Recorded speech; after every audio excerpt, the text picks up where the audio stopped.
que hicieron los cielos. Hola, buen día. Esto es Cápsulas de Vida, un espacio para fortalecer nuestro espíritu.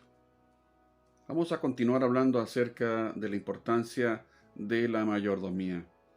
Y el último concepto que estuvimos viendo acerca de ello es la honestidad y la integridad como elementos necesarios para aplicar una verdadera mayordomía. Recordemos algunos aspectos importantes que ya vimos anteriormente. Primero recordemos que uno de los atributos de Dios es que Él es la verdad. En Juan 14:6 Jesús dijo: yo soy el camino y la verdad y la vida, dándonos una idea bien clara de cómo la integridad en estos tres elementos nos muestran que es parte de la esencia misma de Dios, donde no hay mentira en Él, no hay falsedad y que todo lo que hace lo hace con un propósito claro para hacer el bien. Y basado en eso, Él mismo nos dio un estándar y nos dio también las razones de por qué debemos ser honestos.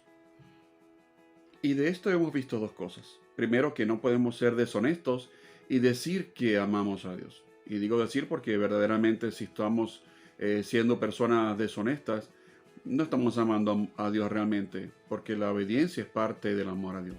Porque, por ejemplo, dice la palabra de Dios en Proverbios 14:2, que el que camina en integridad teme a Dios. La segunda cosa que recordamos es que no podemos ser deshonestos y decir que amamos al prójimo. Recordamos el ejemplo de los 10 mandamientos que Dios le dio a Moisés, donde se enfatiza claramente la fidelidad, el amor hacia otras personas y el cuidado de ofenderles y hacerles daño. Otro ejemplo lo tenemos también en Romanos 13:9-10, donde nos ratifica precisamente estos mandamientos como parte esencial de la nueva naturaleza del hombre transformado a la imagen de Jesús. La tercera cosa que debemos recordar, y esto de por qué Dios nos dio este estándar de ser honestos, de ser íntegros, es que la honestidad sienta las bases para una evangelización eficaz. Realmente el mayor obstáculo que tenemos los cristianos que amamos a Dios, que le hemos conocido, a la hora de difundir el mensaje de salvación, el evangelio, es el mal testimonio que ya las personas han recibido de otros llamados cristianos. De todo nivel, de cualquier parte del mundo, hemos escuchado miles de personas decepcionadas de sus iglesias o simplemente de haberse encontrado con un cristiano que aparentemente, pues simplemente andaba en deshonestidad. Por ejemplo, en Filipenses 2:15, el apóstol Pablo habla claramente acerca de esto y dice: para que seáis irreprensibles y sencillos, hijos de Dios, sin mancha en medio de una generación maligna y perversa, en medio de la cual resplandecéis como luminares en el mundo. Nuestra falta de integridad destruye el testimonio de Jesús. Realmente, como dice aquí, somos luminares, y esto no es solamente un motivo de orgullo. Debemos recordar que es un gran privilegio. Somos embajadores del Señor, somos mayordomos del difundir el Evangelio en el mundo. Pero así como somos luminares, así como dice la Biblia que estamos iluminando en medio de la oscuridad, cuando esa luz se apaga, cuando esa luz titubea, está simplemente titilando, no es una luz constante, también la gente lo va a ver. Y esto afecta la percepción de cómo ellos deben acercarse a Dios. Porque siendo nosotros los que debemos dar el ejemplo, estamos desviando la mirada a nuestros propios defectos. Obviamente para Dios, en su juicio, Él será claro y preciso a la hora de ministrar a las personas. Pero recuerden que el Señor nos eligió a nosotros para difundir el mensaje. Y si somos realmente pues parte de este mundo corrupto, no hay ningún mensaje nuevo que aplicar, no hay ningún mensaje nuevo que enseñar, sino que hemos sido también parte de este mundo.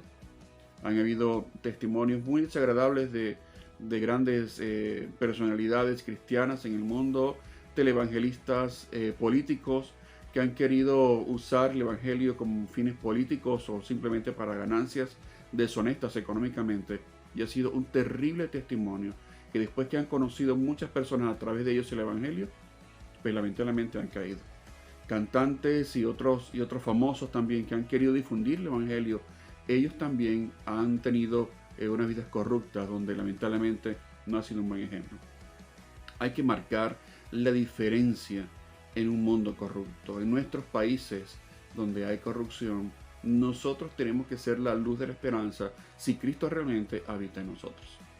La segunda cosa importante, la cuarta cosa, por la cual debemos ser honestos, es porque aún hasta el más pequeño acto de deshonestidad va a marcar nuestra vida de una forma permanente. Es devastador.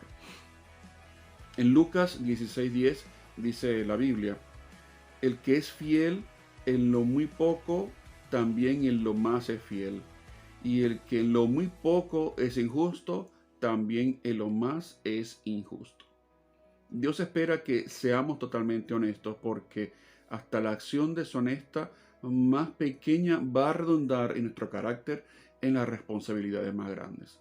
De esto también en la palabra de Dios vemos muchos ejemplos donde la persona que es honesta, aún en lo más sencillo y lo humilde, en que tiene temor a Dios, Dios le fue colocando en lugares de mayor responsabilidad, de mayor autoridad, para administrar bienes, para administrar vidas realmente valiosas. Simplemente vemos, por ejemplo, la vida de los apóstoles en las manos de Jesús. Muchos eran personas ignorantes, incluso la gente se burlaba de ellos porque eran personas que no sabían ni siquiera hablar muchas veces. Pero Dios les fue modelando, fueron cambiando. Llenos del Espíritu Santo, fueron usados por Dios grandemente. Grandes personajes de la Biblia, vemos que Dios también les fue moldeando. Hemos mencionado a Abraham, hemos mencionado a Moisés, hemos mencionado a José también, que desde esclavo fue a convertirse en el segundo hombre más importante de la tierra en ese momento. En fin, que Dios desea que en lo más pequeño podamos ser fieles. Y eso se refiere a la intimidad. Jesús enseñó acerca de abrir el corazón a Dios en la intimidad de la oración, en la pasividad de la privacidad, donde solamente usted y Dios pueden comunicarse y Él le conoce totalmente. Allí Dios va a trabajar, nos va a formar y vamos a ser realmente transformados por Él, y poco a poco Él nos va a llevar en lo público también a tomar el lugar que Él quiere que tengamos. No es simplemente algo de ambición, es que Dios nos va a modelar para eso. No estamos al pendiente de qué más nos va a dar Dios o en qué posición vamos a estar. Simplemente dejemos que Él haga lo que tiene que hacer. Pedro decía que también si nosotros nos humillamos bajo la poderosa mano de Dios, Él nos exaltará cuando sea el tiempo. Él lo va a hacer porque Dios desea que nosotros podamos ser luminares en el mundo. Y como Jesús mismo lo dijo, la luz no se coloca debajo de la mesa, se coloca en un lugar alto para que alumbre toda la casa. Si queremos que Dios nos ponga un lugar para alumbrar todo este país, este mundo que tanto lo necesita, debemos alumbrar desde lo más pequeño. Una pequeña vela puede alumbrar toda una casa, tu hogar, tu familia, tu lugar de trabajo, donde seas. Esa pequeña llama encendida le va a dar a ellos la luz suficiente de entender que un corazón honesto, transformado por Dios, es el camino para tener éxito. Dios te bendiga y que te use grandemente en ser de ti y todos los que están a tu alrededor una familia íntegra, buscando de Dios un corazón que realmente ama al Señor. Que el Señor te guarde y te dirige cada día. Su nombre Él me dio, mi corazón restauró.